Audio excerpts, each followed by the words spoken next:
ဇလန်အစမှာအန်တိုနီယိုလို့ခေါ်တဲ့လူငယ်တယောက်ကိုမြင်တွေ့ရမှာပါသူဟာအရင်ကအရန်နာမည်ကြီးတဲ့တစ်ပေါက်စင်သမားတယောက်ဖြစ်ခဲ့ပါတယ်ဒါပေမဲ့ပြစ်မှုကျူးလွန်ခဲ့တာကြောင့်ပြီးခဲ့တဲ့လေးနှလုံးလုံးထောင်ကျနေခဲ့ရပါတယ်အခုတော့ထောင်ကလွတ်လာပြီးနောက်ဂျပန်နိုင်ငံကမျိုးလေးတစ်မျိုးကိုပြောင်းရွှေ့လာခဲ့ပါတယ်အန်တိုနီယိုဟာအသက်မွေးဝမ်းကြောင်းအတွက်ကြုံရကြပန်းအလုပ်တွေကိုလုပ်ကင်ခဲ့ရပါတယ်ဥပမာတခါတလေပစ္စည်းပို့တဲ့အလုပ်လုပ်တယ်လို့တခါတလေကြတော့လဲတရှိသမားအဖြစ်အလုပ်လုပ်ပါတယ်သူရဲ့ငွေရေးကြေးအခြေအနေကအရန်ဆိုးရွားနေတော့လက်ကင်ဖုန်းတစ်လုံးဝယ်ဖို့တောင်ပတ်စံမရှိခဲ့ပါဘ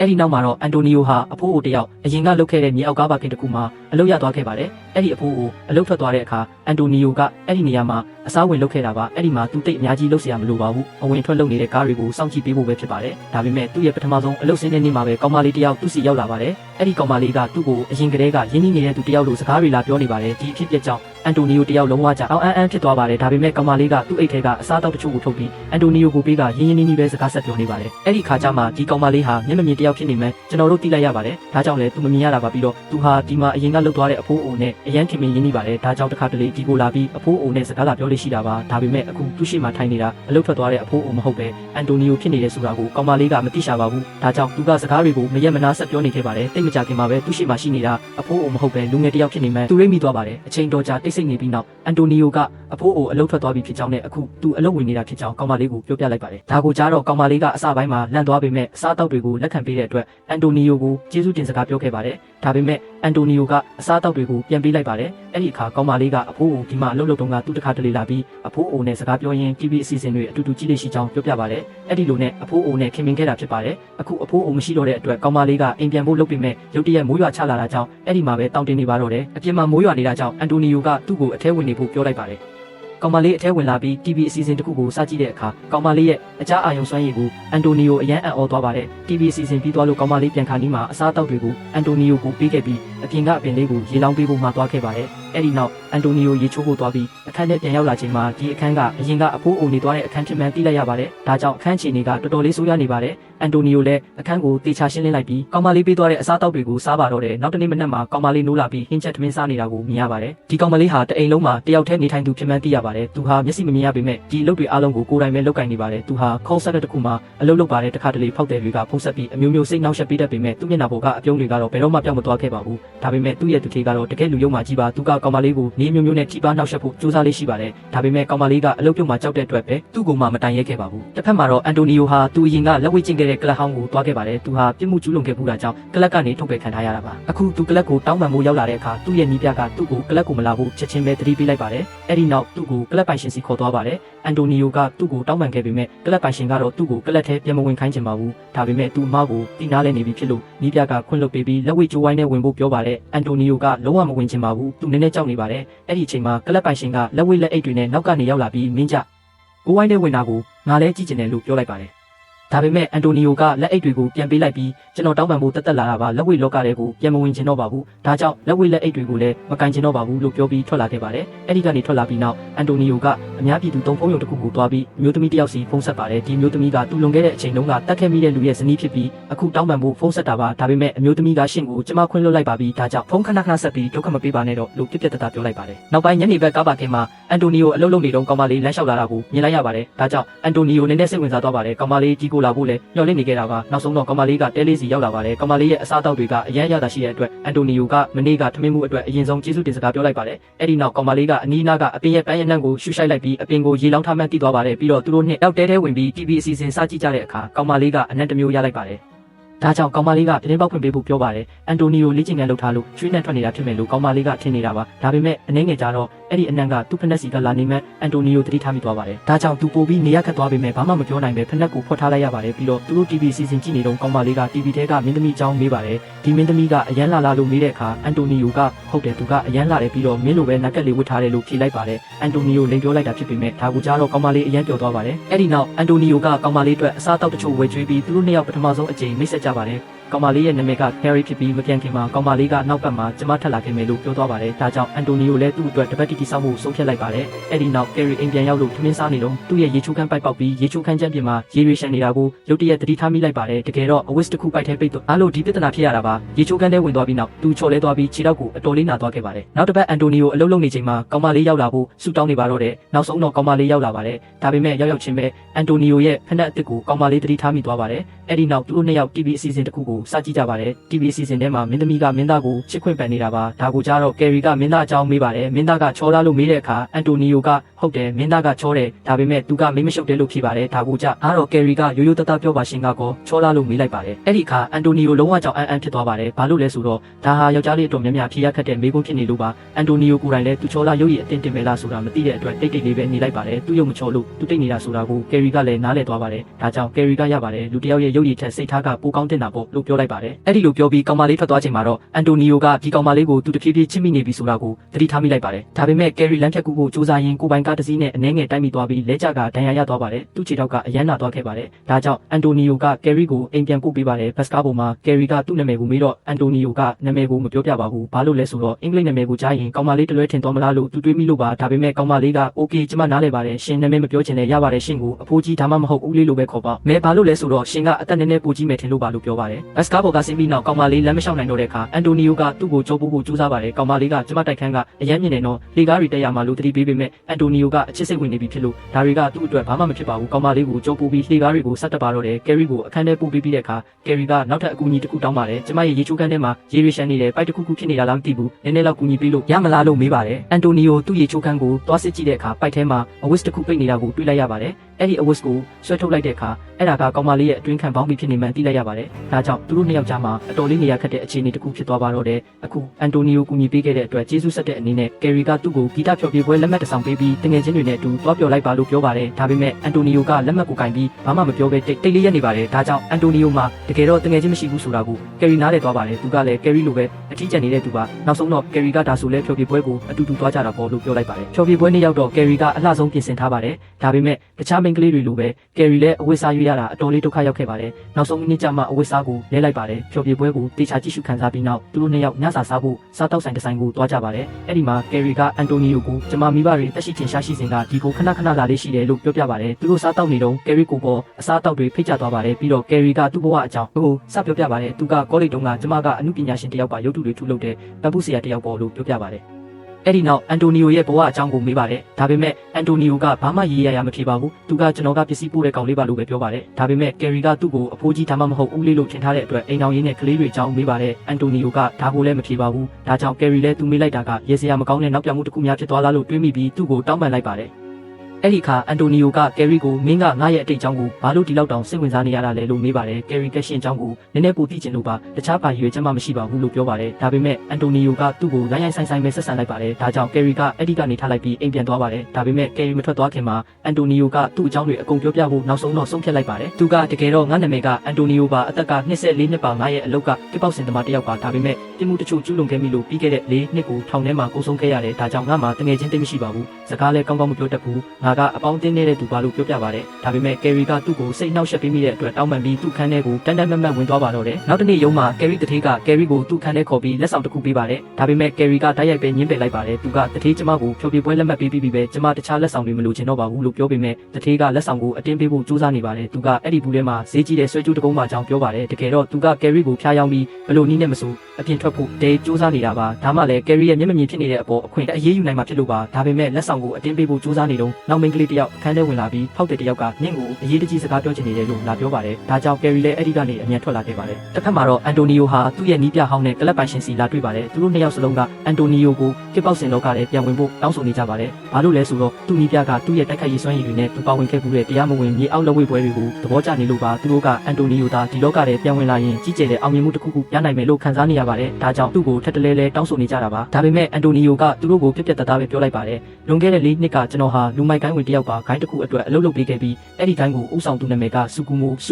ပါဆူကူမိုဟာတကယ်လူမိုက်ကောင်းဆောင်ကြီးပါသူရဆရာရှိတဲ့အကျွေးတွေရဖို့ဆိုဘာမဆိုလုပ်ရတဲ့သူပါဆိုလိုတာကသူဟာပတ်စံကလွှဲရင်ဘာမှနားမလည်ပါဘူးဒါကြောင့်အန်တိုနီယိုကသူ့တထေးဆူကူမိုကိုစားဖောက်တဲ့မျိုးကိုရိုက်နှက်ပြီးပတ်စံတောင်းပေးခဲ့ရတာပါဒီနေ့မှအဲ့ဒီလိုလုပ်နေတော့လူတစ်ယောက်ကိုတတ်မိသွားတဲ့အတွက်ရဲတွေဖမ်းဆီးတာကိုခံရပြီးပြီးခဲ့တဲ့နှလုံးထောင်ထဲမှာနေခဲ့ရတာပါလို့ပြောပြပါတယ်သူနီးပြနဲ့ကလပ်ပိုင်ရှင်တို့ဒီဇလန်ကိုကြားရတဲ့အခါသူတို့လည်းလုံးဝအံ့ဩမြင့်သက်သွားကြပါတယ်အဲ့ဒီနောက်အန်တိုနီယိုဟာမိဘမဲ့ဂေဟာတစ်ခုကိုတွားခဲ့ပါတယ်အန်တိုနီယိုဟာင ငယ်ကလေးကဒီမှာကြီးပြင်းခဲ့တာဖြစ်မှန်းကျွန်တော်တို့သိရပါတယ်သူ့ကိုတီလာရှင်တစ်ပါးကပြုစုပြောထောင်ပေးခဲ့တာပါအခုဒီမှာတီလာရှင်နဲ့တွေ့တဲ့အခါတီလာရှင်ကသူ့ကိုမြင်ရလို့အယံဝမ်းသာသွားပါတယ်ဒါပေမဲ့တီလာရှင်ကမင်းလူဆိုးတွေအတွက်အလုပ်လုပ်ပေးနေတာကိုရက်လိုက်ပြီလားလို့မေးပါတယ်အဲ့ဒီအခါအန်တိုနီယိုကသူ့လက်ကိုပြလိုက်ပါတယ်သူဟာလက်မှာထိုးထားတဲ့လူမိုက်ကိုင်းတတူကိုဖျက်ပစ်လိုက်ပြီဖြစ်ကြောင်းဆိုလိုတာကသူအခုလူကောင်းဖြတ်သွားပြီဖြစ်ကြောင်းပြသလိုက်တာပါဒါကြောင့်တီလာရှင်လည်းအယံဝမ်းသာသွားပါတယ်ပြီးတော့တီလာရှင်ကကလေးတွေလှုပ်ထားတဲ့စံတုံးကလေးလေးတစ်ခုကိုပေးပြီးမင်းသဘောကျတဲ့သူတယောက်ယောက်ကိုလက်ဆောင်ပေးလိုက်ပါကောင်းလေးတယောက်တော့မဟုတ်တော့ဘူးလို့မျှော်လင့်ပါတယ်လို့ပြောပါတယ်အဲ့ဒီနောက်အန်တိုနီယိုနဲ့ဆူကူမိုတို့နှစ်ယောက်စလုံးဟာဒီမိဘမဲ့ကေဟာမှာပဲကြီးပြင်းခဲ့ကြတာဖြစ်မှန်းကျွန်တော်တို့သိရပါတယ်ဆူကူမိုကလူကောင်းတွေဟာအမြဲတမ်းအားနေတယ်ဒါကြောင့်လူဆိုးလှုပ်တာကအကောင်းဆုံးရွေးချယ်မှုပဲလို့သူ့ကိုအမြဲတမ်းပြောလို့ရှိပါတယ်တစ်ဖက်မှာလည်းညဘက်ကယ်ရီအိမ်ပြန်ရောက်တဲ့အခါသူ့တထေးကအိမ်ရှိမှာစောင့်နေပါပြီပြီးတော့အိမ်ထဲကိုအတင်းဝင်လာပြီးဟိုရှာဒီရှာဆက်လုပ်ပါတော့တယ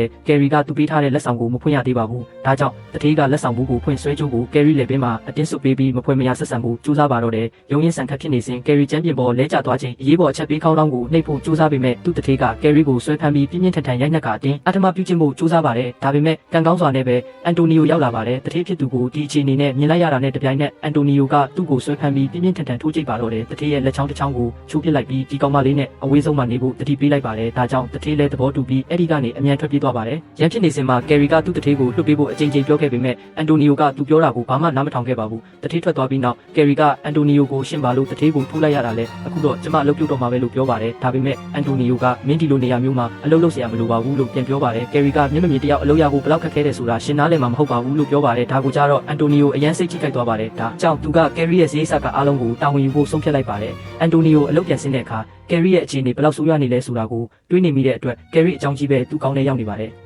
ယ်ရက်အနေငယ်ကြတော့နောက်ဆုံးမှာကယ်ရီဒီကိုရောက်လာပြီးအဲ့ဒီအလုပ်ကနေသူထွက်လိုက်ပြီဖြစ်ကြောင်းပြောပြပါတယ်အဲ့ဒီနောက်သူတို့နှစ်ယောက်လမ်းလျှောက်ထွက်ကြပါတယ်လေယဟန်နာကပင်လယ်ကမ်းစပ်မှာသူတို့အရန်ပျော်ရွှင်ခဲ့ကြပါတယ်အဲ့ဒီမှာအန်တိုနီယိုကငါငယ်တုန်းကငါအမေနဲ့ဒီကိုခဏလာဘူးလေဒါပေမဲ့ငါအမေကမတော်တဆမှုတစ်ခုမှဆုံးပါသွားခဲ့ပြီးငါပဲအသက်ရှင်ကျန်ရစ်ခဲ့တာလို့ပြောပြပါတယ်အဲ့ဒီနောက်ကယ်ရီကပင်လယ်ကမ်းစပ်ကမှန်စလေးတစ်ခုရှာပေးဖို့အန်တိုနီယိုကိုတောင်းဆိုပါတယ်ဒါကြောင့်အန်တိုနီယိုလည်းအရန်လာတဲ့ပင်လယ်မှန်စလေးတစ်ခုကိုရှာတွေ့ခဲ့ပါတယ်ဒီမှန်စလေးကိုထိတွေ့ပြီးနောက်ကယ်ရီအရန်ပျော်သွားပါတယ်ဘာလို့လဲဆိုတော့လောကကြီးမှာသူ့ကိုဂရုစိုက်ပေးမဲ့သူရှိနေသေးတယ်လို့ခံစားလိုက်ရလို့ပါအဲ့ဒီနောက်အန်တိုနီယိုဟာသူ့ကလပ်ကိုပြန်ဝင်ခဲ့ပြီးအဲ့ဒီမှာကြိုးစားစတင်လေ့ကျင့်ပါတော့တယ်ပြီးတော့ကယ်ရီအတွက်လက်ဆောင်အနေနဲ့ခွေးပေါက်လေးတစ်ကောင်ကိုယူလာပေးပြီးသူတို့နှစ်ယောက်အခန်းတစ်ခန်းထဲမှာအတူတူပြောင်းနေကြပါတယ်တနေ့မှာတော့အိမ်ထဲကိုအလင်းရောင်ကောင်းဝင်လာအောင်အန်တိုနီယိုကအခန်းပြတင်းပေါက်ကိုဖွင့်ပြီးတန်ရှင်းရေးလုပ်နေပါတယ်အဲ့ဒီအချိန်မှာကယ်ရီကသူ့ကိုခေါ်ပြီးသူ့ဘေးမှာထိုင်ခိုင်းပါတယ်ပြီးတော့အန်တိုနီယိုရဲ့မျက်နှာကိုကင်တွယ်ပြီးမျက်နှာပေါက်ပုံစံဘယ်လိုရှာတီးလဲဆိုတာကိုနားလည်အောင်ကြိုးစားပါတယ်ကယ်ရီကသူ့မျက်လုံးထဲကိုကြည့်ဖို့အန်တိုနီယိုကိုပြောနေပေမဲ့အန်တိုနီယိုကလုံးဝမကြည့်ရဲပါဘူးနောက်ဆုံးမှာတော့သူတို့နှစ်ယောက်လုံးအရန်စိတ်လှုပ်ရှားသွားပြီးအချင်းချင်းနှမ်းရှက်ခဲ့ကြပါတယ်တစ်ဖက်မှာအန်တိုနီယိုကလက်ဝှေ့ချန်ပီယံလူပွဲအတွက်ပြင်ဆင်နေချိန်မှာကယ်ရီကလည်းသူ့ရဲ့ပန်းပူးတူတဲ့အလုပ်ဟောင်းကိုပြန်စနေပါပြီသူကခွက်တွေနဲ့ရေခွက်လေးတွေလှုပ်ထားပါတယ်တွေးပေါက်လေးအပါဝင်သူတို့၃ယောက်ဒီမှာအရန်ပျော်ရွှင်စွာနဲ့အဆင်ပြေနေထိုင်နေကြတာကိုမြင်တွေ့ရပါတယ်အန်တိုနီယိုလက်ဝှေ့ထိုးပြီးအိမ်ပြန်ရောက်တဲ့အခါညဘက်တွေမှာကယ်ရီကသူ့ကိုနှိမ့်နေပေးလိမ့်ရှိပါတယ်တနေ့မှာကယ်ရီကသူ့လက်ပေါ်ကအမာရွတ်ကိုသတိထားမိသွားတော့အဲ့ဒီအကြောင်းမေးပါတယ်ဒါပေမဲ့အန်တိုနီယိုကဒါကမီးလောင်ထားတဲ့အမာရွတ်ပါလို့လိန်ပြောလိုက်ပါတယ်အဲ့ဒီအခါကယ်ရီကကျမဒီမှာနှိမ့်နေပေးတဲ့မိန်းကလေးတစ်ယောက်အနေနဲ့ပဲမနေချင်ဘူးလို့ပြောပါတယ်ဒါပေမဲ့အန်တိုနီယိုကမကြခင်မင်းအတွက်ဆိုင်တစ်ဆိုင်ဖွင့်ပေးမယ်လို့ပြန်ပြောလိုက်ပါတယ်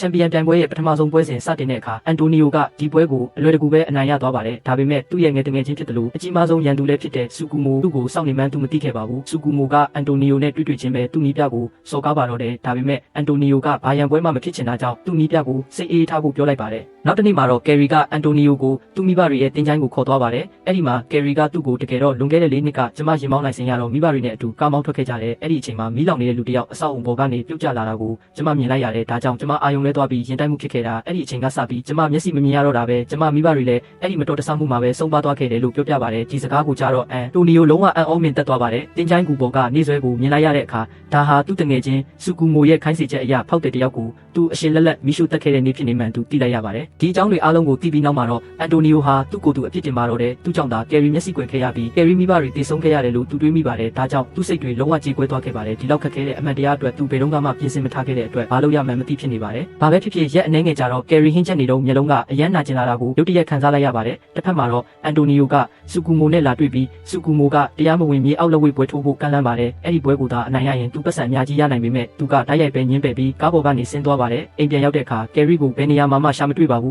းဒါကြောင့်သူဆေးရုံကိုအမြန်သွားခဲ့ပါတယ်ဆေးရုံရောက်တော့ကယ်ရီလုံးဝအဆင်ပြေကြောင်းသိရပါတယ်ကယ်ရီဟာနန်ယုံနာခြင်းမှုကြောင့်တတိလစ်သွားတာဖြစ်ပြီးဆရာဝန်ကတကယ်တော့သူ့ရဲ့မြင်လွှာကွာခြားမှုကပိုဆိုးလာနေတယ်ဒါကြောင့်အမြန်ဆုံးခွဲစိတ်ဖို့လိုအပ်တယ်အကယ်၍ခွဲစိတ်မှုမလုပ်နိုင်ဘူးဆိုရင်ကြံနေသေးတဲ့အလင်းရောင်လေးပါပျောက်ကွယ်သွားလိမ့်မယ်လို့ပြောပါတယ်ဆိုလိုတာကအခုသာကယ်ရီမျက်လုံးကိုခွဲစိတ်လိုက်ရင်သူ့အမြင်အာရုံပြန်ကောင်းလာနိုင်ပါတယ်ကယ်ရီကဒါကိုအရင်ကတည်းကတီးထားပေမဲ့အန်တိုနီယိုကိုမပြောပြခဲ့ပါဘူး အဲ့ဒီနောက်အန်တိုနီယိုတီလာရှင်စီသွားတွေ့တဲ့အခါတီလာရှင်ကကလေးတွေကဂီတတစ်တာလေးတွေလုပ်နေကြတယ်မင်းကြိုက်ဆုံးတခြင်းကိုပြောပြပါမင်းအတွက်တစ်တာလေးတစ်ခုလုပ်ပေးဖို့စီစဉ်ပေးမယ်လို့ပြောပါတယ်ဒါပေမဲ့အန်တိုနီယိုကသူ့ရဲ့မှောင်မိုက်တဲ့တိတ်နဲ့ဖြစ်ခဲ့သမျှအရာအလုံးအတွက်သူ့ကိုယ်သူအပြစ်တင်နေတဲ့အတွက်သူ့ကိုယ်သူလုံးဝခွင့်မလွတ်နိုင်ခဲ့ပါဘူးအဲ့ဒီအခါတီလာရှင်ကမင်းကအရန်ကောင်းတဲ့လူတစ်ယောက်ပါကိုခွင့်လွတ်ပြီးရှေ့ဆက်ပါအတိတ်ကဖြစ်ခဲ့တာတွေကိုမင်းဘယ်တော့မှပြောင်းလဲလို့မရဘူးဒါပေမဲ့မင်းတကယ်လို့ချင်းရင်ပြစ်စုံပံကိုတော့တေချာပေါက်ပြောင်းလဲလို့ရတယ်လို့ပြောပါတယ်အဲ့ဒီနောက်အန်တိုနီယိုကကယ်ရီစီပြန်လာပြီးဘာလို့ခွဲစိတ်ရမယ့်အကြောင်းငါ့ကိုမပြောခဲ့တာလဲလို့မေးပါတယ်ကယ်ရီကတကယ်တော့မျက်စိမြင်ရလဲဘာထူးမှလဲမျက်စိမြင်ရတဲ့တောင်ငါမိဘတွေကိုငါမကယ်နိုင်ခဲ့ဘူးမျက်စိမြင်နေတော့ကလည်းငါကမျက်ကန်တယောက်လိုပါပဲဒါကြောင့်ဒီမျက်လုံးတွေကငါအတွက်ဘာမှအသုံးမဝင်တော့ပါဘူးလို့ပြောပါတယ်ဒါကိုကြားတော့အန်တိုနီယိုကဒါပေမဲ့နောက်ကျရင်မင်းရဲ့အနာဂတ်ခင်မွန်းတဲ့ကလေးတွေကိုမမြင်ရပဲဘလို့အသက်ရှင်မလဲလို့တေချာရှင်းပြပါတယ်ဒီလိုရှင်းပြပြီးတဲ့နောက်ဆုံးမှာတော့ခွဲစိတ်မှုခံယူဖို့ကယ်ရီကိုနားချနိုင်ခဲ့ပါတယ်ဒါပေမဲ့သူခွဲစိတ်မှုအတွက်ငွေမြောက်များကုန်ကြမှာဖြစ်လို့ငွေရှာဖို့တာဝန်ကအန်တိုနီယိုပခုံးပေါ်ကြားရောက်လာပါတော့တယ်အဲ့ဒီနောက်သူတို့နှစ်ယောက်အိမ်ပြန်ရောက်တဲ့အခါကယ်ရီအခန်းတကားမှာတရားမဝင်ဖွဲ့စည်းရဲ့အမတ်တစိတ်ကိုမြင်လိုက်ရလို့အန်တိုနီယိုလုံးဝအံ့ဩသွားပါတယ်ဒါကြောင့်သူဆူကူမိုစီအမြန်သွားတွေ့ပြီးငါကယ်ရီနဲ့လမ်းခွဲလိုက်ပြီးဒါကြောင့်သူ့ကိုဒုက္ခပေးဖို့မကြိုးစားနဲ့လို့ပြောလိုက်ပါတယ်ဒါပေမဲ့ဒီစကားအလုံးကအလိမ်ညာတွေကြီးပါပဲကယ်ရီကိုကယ်တင်ဖို့အတွက်သာသူအဲ့ဒီလိုပြောခဲ့တာပါဆူကူမိုကသူ့ကိုပတ်စံတချို့ပေးပြီးနောက်ဆုံးတစ်ပွဲလောက်ထုံးကြရအောင်လို့ပြောတာကိုကျွန်တော်တို့မြင်တွေ့ရပါတယ်အန်တိုနီယိုကဒီပတ်စံတွေအားလုံးကိုယူလာပြီးနီးပြကိုပေးလိုက်ပါတယ်ပြီးတော့ကယ်ရီခွဲစိတ်မှုမပြီးမချင်းစေးရုံမှာကယ်ရီနဲ့အတူနေပေးဖို့နဲ့ပွဲပြီးတာနဲ့ကျန်တဲ့ပတ်စံတွေကိုအမြန်ယူလာပြီးစေးရုံမှာတွင်းပေးမဲ့အကြောင်းပြောပါတယ်နီးပြကသူ့ကိုတရားမဝင်အလုပ်တွေမှာလုံးဝမပါဝင်စေချင်ပေမဲ့အခုကအသက်နဲ့လောင်ရမယ့်ကိစ္စဖြစ်နေတာကြောင့်နီးပြကလည်းကူညီဖို့သဘောတူလိုက်ပါတယ်အကယ်၍ဖန်ဆီးခံရရင်တော့သူ့ရဲ့မိသူမိဝါဖြစ်ကြောင်းကိုဘယ်သူမှမသိနိုင်အောင်အန်တိုနီယိုကအိမ်ပြန်ပြီးသူ့ရဲ့စာရွက်စာတမ်းအထောက်ထားအားလုံးကိုမိရှုဖျက်ဆီးပစ်လိုက်ပါတယ်နောက်ဆုံးတော့မြေအောက်လက်ဝဲပွဲနေရောက်လာပါတယ်ဒီပွဲမှာစီးမြင့်တစ်ခုရှိပါတယ်ပြိုင်ဘက်သတိလစ်သွားတဲ့အထိထိုးကြည့်ရမှာပါဝက်စတင်တဲ့အခါအန်တိုနီယိုကအစပိုင်းမှာအသာစီးရခဲ့ပေမဲ့မကြခင်မှာပဲပြိုင်ဘက်ကသူ့ကိုစတင်တိုက်ခိုက်လာပြီးတေလူမျိုးပါထိုးကြိတ်ပါတော့တယ်ဒါပေမဲ့နောက်ဆုံးမှာအန်တိုနီယိုဟာအခြေအနေကိုပြန်ပြောင်းလဲနိုင်ခဲ့ပါတယ်သူ့ပြိုင်ဘက်ကိုပြင်းပြင်းထန်ထန်ထိုးကြိတ်ပြီးနောက်ဆုံးမှာသူအနိုင်ရသွားပါတယ်အန်တိုနီယိုပွဲနိုင်သွားတာကိုဆူကူမိုလုံးဝမယုံနိုင်ခဲ့ပါဘူးဒါပေမဲ့အန်တိုနီယိုမှာတခြားရွေးချယ်စရာမရှိတဲ့အတွက်သူ့ရဲ့အစွမ်းကုန်စူးစမ်းပြီးနောက်ဆုံးမှာအနိုင်ရခဲ့တာပါနီးပြကလည်းပရိသတ်တွေကြားထဲမှာရက်ပြီးအန်တိုနီယိုကိုအားပေးနေခဲ့ပါတယ်အဲ့ဒီနောက်နီးပြကဒီပတ်စံတွေကိုယူလာပြီးဆေးရုံမှာတွင်းလိုက်တဲ့အတွက်ကယ်ရီရဲ့ခွဲစိတ်မှုပြီးမြောက်သွားပါတယ်ကယ်ရီကအခုဆိုရင်အရာအလုံးကိုရှင်းရှင်းလင်းလင်းမြင်ရနေပါပြီနီးပြကအန်တိုနီယိုစီဖုန်းဆက်ပြီးရလာတဲ့စုချင်းငွေတွေကိုကယ်ရီခွဲစိတ်မှုအတွက်သုံးလိုက်ကြောင်းနဲ့ကျန်တဲ့ငွေတွေကိုတော့လွန်ခဲ့တဲ့နှစ်အနည်းငယ်ကသူတက်ခဲ့မိတဲ့အမျိုးသားရဲ့ဇနီးစီပေးလိုက်ကြောင်းနောက်ဆုံးမှာအတိပေးလိုက်ပါတယ်ကယ်ရီအမြင်အာရုံပြန်ရသွားပြီဆိုတာကိုအန်တိုနီယိုသိလိုက်ရတဲ့အခါအရန်ကိုစိတ်သက်သာရသွားပြီးသူ့ရဲ့နောင်တတွေထဲကနေအများကြီးရုံထွက်နိုင်ခဲ့ပါတယ်ဒါပေမဲ့သူ့လမ်းပေါ်မှာလမ်းလျှောက်နေတော့ရုတ်တရက်ကားတဲ့စီကသူ့ကိုဝင်တိုက်သွားပြီးလူတစ်ယောက်ဆင်းလာကသူ့ကြောကိုဓာတ်နဲ့ထိုးပြီးထွက်ပြေးသွားပါတယ်အဲ့ဒီလူတွေကဆူကူမိုရဲ့လူမိုက်တွေပါအန်တိုနီယိုကဂိုင်းကိုတစ္ဆာဖောက်ခဲ့တဲ့အတွက်ဆူကူမိုကအခုလိုလုပ်ခဲ့တာပါအဲ့ဒီနောက်ရက်အနှဲငယ်ကြာတဲ့အထိကယ်ရီကအန်တိုနီယိုကိုစောင့်နေခဲ့ပေမဲ့အန်တိုနီယိုရောက်မလာခဲ့ပါဘူးဒါကြောင့်ကယ်ရီအရန်ဝမ်းနဲ့နေခဲ့ရပါတယ်အခုအဆောက်အုံကိုပြုပြင်မှုမဲ့ရေးလုပ်ငန်းတွေစတင်တော့မှဖြစ်လို့သူအိမ်ကနေမဖြစ်မနေဖယ်ပေးရတော့မှာပါအဲ့ဒီအချိန်မှာပဲကယ်ရီစီပါဆယ်ထုတ်တစ်ခုရောက်လာပါတယ်ပါဆယ်ထုတ်ကတကယ်တော့အန်တိုနီယိုစီပို့လိုက်တာပါအဲ့ဒီထဲမှာကယ်ရီကြိုက်ဆုံးတချင်းတန်ထွက်နေတဲ့ဂီတတစ်တာလေး Music Box ပါလာပါတယ်ဂီတတက်တာရဲ့အနောက်ဘက်မှာဖះเจ้าနာမည်ရေးထားတာကိုတွေ့တော့အန်တိုနီယိုအကြောင်းစုံစမ်းဖို့ကယ်ရီကအဲ့ဒီဖះเจ้าကိုတွားခဲ့ပါတယ်အဲ့ဒီမှာတီလာရှင်ကတကယ်တော့အန်တိုနီယိုဟာအရာအလုံးအတွက်သူ့ကိုယ်သူအပြစ်တင်နေခဲ့တာဖြစ်ကြောင်းပြောပြပါတယ်ပြီးတော့အဲ့ဒီမတော်တဆမှုအကြောင်းကိုလည်းကယ်ရီကိုပြောပြလိုက်ပါတယ်ကယ်ရီအာယုံကိုလွဲစေပြီးရင်တိုက်မှုဖြစ်စေခဲ့တဲ့အဲ့ဒီမီးလောင်နေတဲ့သူဟာအန်တိုနီယိုမီရှုတက်ခဲ့တဲ့သူဖြစ်တယ်ဆိုတာကိုပြောပြလိုက်ပါတယ်ဒါကြောင့်ကယ်ရီမျက်စိခွေရတာနဲ့ကယ်ရီမိဘတွေတည်ဆုံရတာဟာသူ့ကြောင့်သာဖြစ်တယ်လို့အန်တိုနီယိုကခံယူထားကြောင်းရှင်းပြပါတယ်ဒါကိုကြားရတဲ့အခါကယ်ရီလုံးဝအံ့ဩမြင်သက်သွားပါတယ်အဲ့ဒီဖြစ်ရဲ့အတွက်ကယ်ရီကသူ့ကိုခွင့်လွှတ်ပြီးဖြစ်ပေမဲ့အန်တိုနီယိုကိုဘယ်နေရာမှရှာမတွေ့ခဲ့ပါဘူးအဲ့ဒီနောက်ကယ်ရီအိမ်ပြန်လာပြီးအန်တိုနီယိုရဲ့မျက်နှာကိုရှုံစည်းနဲ့ပန်းပူးထုဖို့ကြပိုးစားပေမဲ့ဘာမှလုပ်မရခဲ့ပါဘူးအဲ့ဒီနောက်နှစ်နှစ်အကြာကဇက်ဝင်ကတစ်ခုကိုပြသထားပါတယ်အခုဆိုရင်ကယ်ရီဟာသူကိုယ်တိုင်လှုပ်ထားတဲ့ပစ္စည်းတွေကိုရောင်းတဲ့ဆိုင်တစ်ဆိုင်ဖွင့်ထားတာကိုမြင်တွေ့ရပါတယ်သူတို့ရဲ့ခွေးလေးကလည်းအခုဆိုရင်အရန်ကြီးထွားနေပါပြီတကယ်တော့ကယ်ရီကအနှိပ်ပညာကိုအရန်ကျွမ်းကျင်တဲ့အတွက်ပြန်လဲတန်ဆွမ်းရေးစင်တာ Wave Centers အမျိုးမျိုးကိုတွားပြီးအခမဲ့နှိပ်နယ်ပေးလို့ရှိပါတယ်တနေ့မှာလူငယ်တစ်ယောက်ကိုသူလာနှိပ်ပေးတဲ့အခါဒီလူငယ်ကတခြားသူမဟုတ်ပဲအန်တိုနီယိုဖြစ်နေတာကိုမြင်တွေ့ရပါတယ်ကောင်မလေးကသူ့ကိုမမှတ်မိပေမဲ့အန်တိုနီယိုကတော့သူ့ကိုမြင်ချင်းပဲတေချာပေါက်မှတ်မိပါတယ်ဒါပေမဲ